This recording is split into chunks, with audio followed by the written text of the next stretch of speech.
The disappearance of Marilyn Ann Neely, who was missing from Peterborough, Ontario for many years, is still under investigation. Neely was last seen by a friend at approximately 3:30 p.m. on September the 18th, 1983. She was driving her gold-colored 1983 Dodge Dart southbound on Goodfellow Road in the county of Peterborough.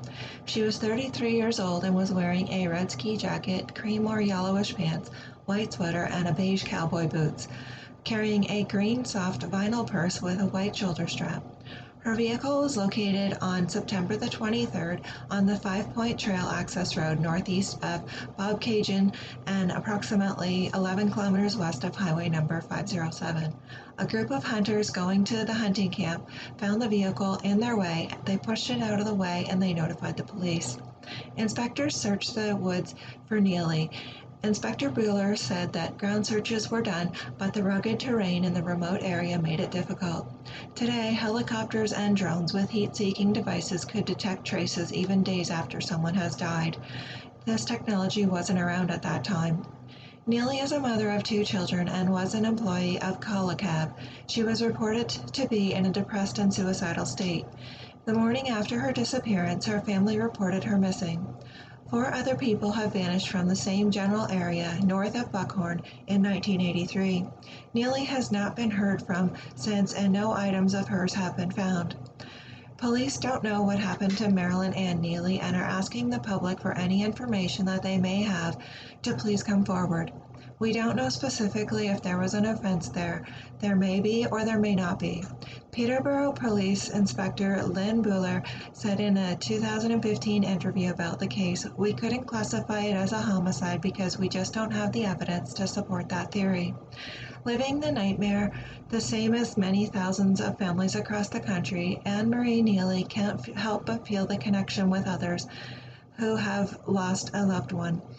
"I know what these families are going through," she says, "and I know what it's like not to have answers." She explained that she has created a Facebook page called Missing People of Canada Unsolved Cold Cases. Neely said she sees the page as a support group where people can come and know their loved ones aren't forgotten. "These people need to be found and have a proper resting place," she said. Neely is hopeful the Facebook page will help lead to tips in both her mother's case and other unsolved mysteries across Canada. She said people might have heard or seen something years ago and thought it wasn't relevant until the case pops up on a Facebook page. "I am hoping some memories will be triggered and they have the conscience to come forward, especially in some of these cases that are decades old." Anne Marie was just 10 years old when her mother went missing in Peterborough. Her case remains unsolved after many decades. Dead bodies don't bury themselves, she says.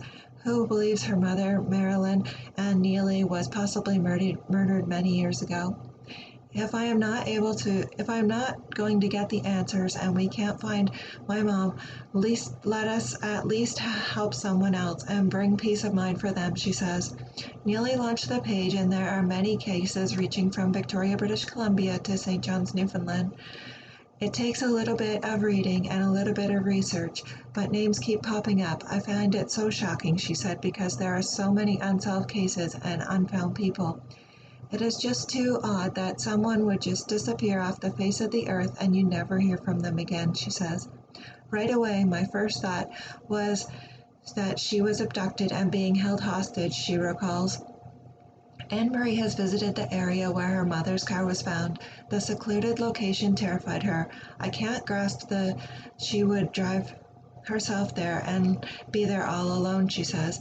I think her car was planted there and it was staged, she says. Anne Marie says hunters and dogs frequent the area where the Dodge Dart was found. After many years of hunters going up there, if she committed suicide, do you think she would be found?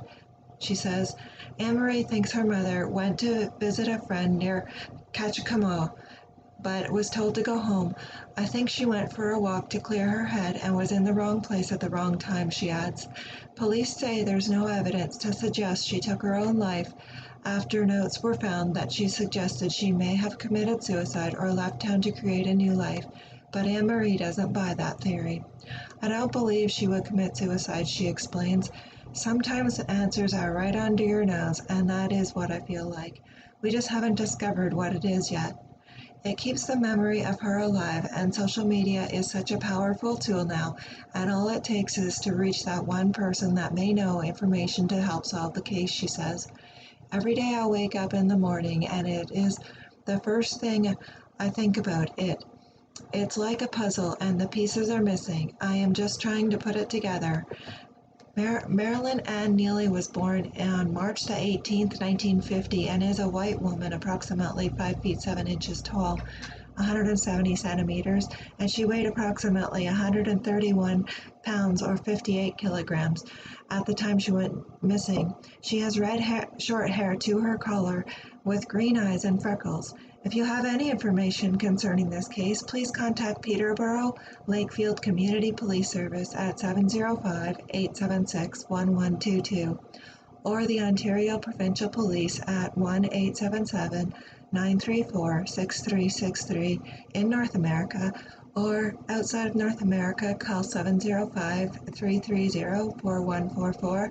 And if you would like to remain anonymous, you can always contact Crime Stoppers at 1-800-222-8477.